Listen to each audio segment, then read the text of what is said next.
Carmentary, everybody. Welcome back. I probably don't have to shout because I have the mic on today. We'll try to give you the best possible audio quality on today's Carmentary. We're going to talk about illegal taxis. Illegal taxis in Japan, especially in Hokkaido. This is something I've been hearing about from a few different people, and I thought I would talk about it. It's kind of interesting. It's been in the news on mass media, TV, maybe in the newspapers here a little bit from what I've heard, but my information all comes from people on the street, people who are involved in the sort of tourism industry, and they've been telling me some interesting stuff. I thought I would relay it to you because it's kind of fascinating. So here in Japan, taxis are highly regulated. All taxi services are licensed drivers, licensed companies. You cannot just sort of suddenly one day become a taxi. I don't know what you have to do to actually become a driver, but to get like a private taxi license, like to become your own private individual taxi service, I think you actually have to work for a registered taxi company for like 10 years. They have different colored license plates. They have like a green license plate for these registered taxi vehicles. So like when you see it, you know, oh yeah, that's a taxi. It's an official taxi. They do not like the illegal taxi here in Japan. This is not well liked. So even things like shuttle buses and shuttle services. So even like a ski resort has a bus that runs between, you know, even to like faraway parking lots or something like that. I believe the driver has to have this midori menkyo, they call it, like it's this green license that says that person is a registered professional driver, taxi driver. So this makes it, you know, kind of, not everybody can do it. You have to have this license, you have to have the experience. Obviously for safety reasons, it's good, right? It's good to have everything kind of up on the table where we can see it. So recently, with all the influx of tourism, there are not enough taxis. This has been well documented and talked about quite a bit. Not enough taxis. Now, to suddenly increase the number of taxis is also very difficult due to all this regulation. You can't just sort of hire a whole bunch of drivers all of a sudden. It's hard to get people into it. It's hard to set up a new like taxi service. It's difficult. There's a shortage. There's a supply shortage of professional taxi drivers. That is one issue. Now, you also have an issue with a difference in what the foreign tourists want or need from a taxi service and what the Japanese companies can provide. There is also that. So apparently, a lot of illegal taxi services have sprung up in this vacuum.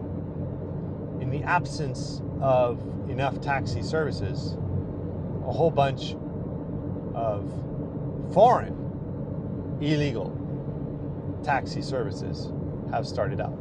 So apparently what they do is, it's not like an Uber or a Lyft or some kind of organized system like that.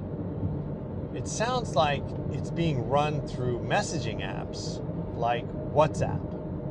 WhatsApp is owned by Meta, Facebook, super popular across Asia. It's like Asia's #1 messaging app. Everybody seems to use it. So apparently there are some like groups you can join that connects people who need taxi service to drivers in your area. So from what I heard, you just sort of punch in like, I'm here and I want to go here. Or yeah, basically I'm at this hotel. I want to leave at 8 a.m. and go to the ski resort. whatever. And someone, one of the drivers who's in this loop, this group, goes, I got it. I'm close. That's me. I'll be there. I don't know if payment is settled through the messaging app or if another system is used for that or how it works. But basically, an unmarked car with normal plates will show up and pick these people up, take them where they want to go, drive them around, bring them back, whatever.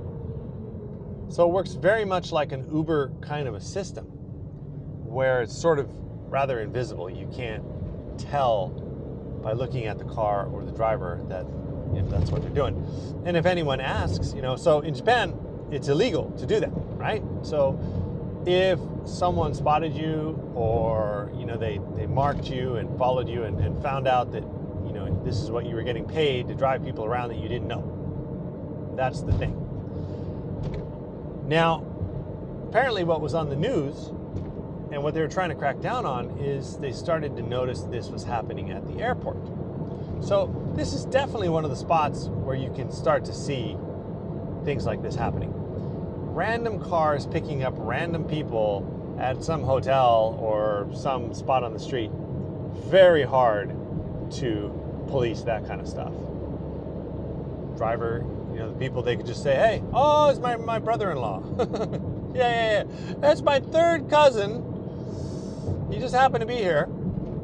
There's no real way to kind of catch people doing that. But at the airport, I think, obviously, they're not dumb.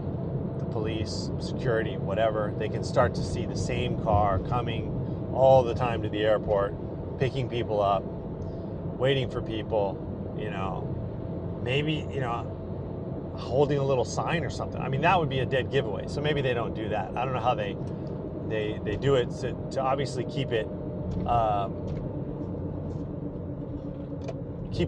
secret or keep it, you don't want to be too obvious about it. But they got wind of it. They were trying to catch these people. But the drivers, just say, I'm here to pick up my relative. Now, I haven't mentioned it, but apparently what I was told is we're talking about mostly a Chinese-based organization.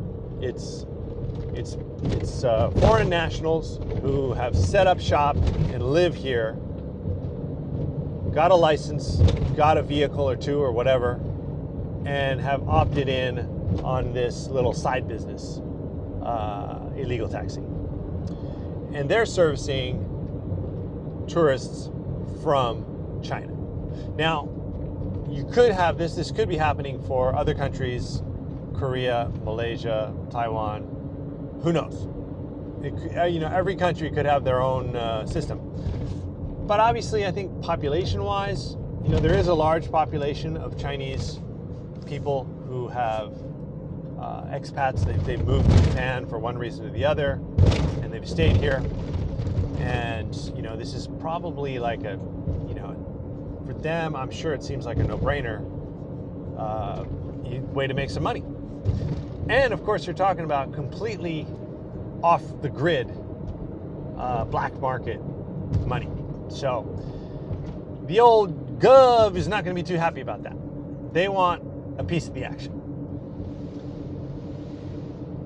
So that is kind of the big story. It's not the big story, but it's one of the sort of topics that I've been hearing about more and more. People who work in the tourism industry and hotels, they're starting to see this a lot. One other thing, little side note, I was also told they're having trouble with reservations. So foreign people from Korea or China will use some kind of an intermediary service to reserve a room for them at a hotel. Sounds like, like you'd use a travel agent, right? Like you'd say, hey, I want to go on this trip. I want to spend 3 days here, 4 days there. And they would book the room for you. But a travel agent will do that using your name.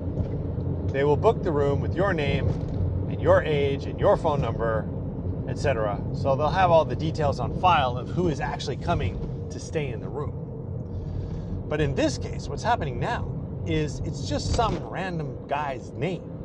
or girl, I don't know, some random person's name with a random phone number, and the hotel has no way of contacting that person until they actually arrive.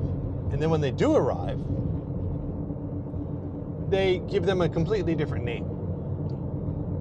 And it's like, okay, it's not, maybe it's not a huge issue, but you do have someone showing up going, well, it was reserved under this name, but my name's actually this, and yeah, here's my passport, etc. So there's a little confusion. It gets to be a little bit more troublesome when you think about things like people with allergies, food allergies, and special requests. So people just show up and suddenly they're like, hey, I'm gluten intolerant. Can't do the gluten thing. They're like, oh man, we got like 1 hour to dinner. Give us a break. Stuff like that. And also people who like don't show up. Let's say the guest is like way late. It's like 10 p.m. They haven't arrived yet. The hotel's like, we need to call these people, find out if they're coming or not. Like, what's going on? Call the number, no answer. Because it's not the real person who's coming to stay. So apparently there's a lot of that going on. And although I don't think that is illegal by any means, it's just sort of a pain in the ass for everyone involved on the receiving end, for the hotels, the restaurants, etc. So that's just a little, street news for you, tourism industry stuff. I don't know if anybody has similar stories or similar information. Leave me a comment. I'm always interested to hear what people say. Some of my recent Carmentary videos, I talked about tourist pollution. That was sort of a new word that's been coming out. It relates to over-tourism, as in too many tourists, which is like kind of an oxymoron kind of a statement in a way. It's like, too many tourists. It's like, no. There's not too many tourists. You're just not ready to handle it yet, or you just didn't expect that many to come, It's like when you throw a house party and you figure like 20 people are going to come and like 500 show up, yeah, you're going to have issues, but hey, you were the one who said you were going to have a house party, so it's not their fault, You said it was going to be a house party, you're going to have a band, and there's going to be free beer, so yeah, of course everybody showed up. That video garnered quite a few comments. People left some really cool comments and interesting information. I don't know everything, so I always like to get comments, and if I'm saying some stuff that's wrong, please correct me. Okay, that's it for today. I'll be back with more soon. In the meantime, drive safe.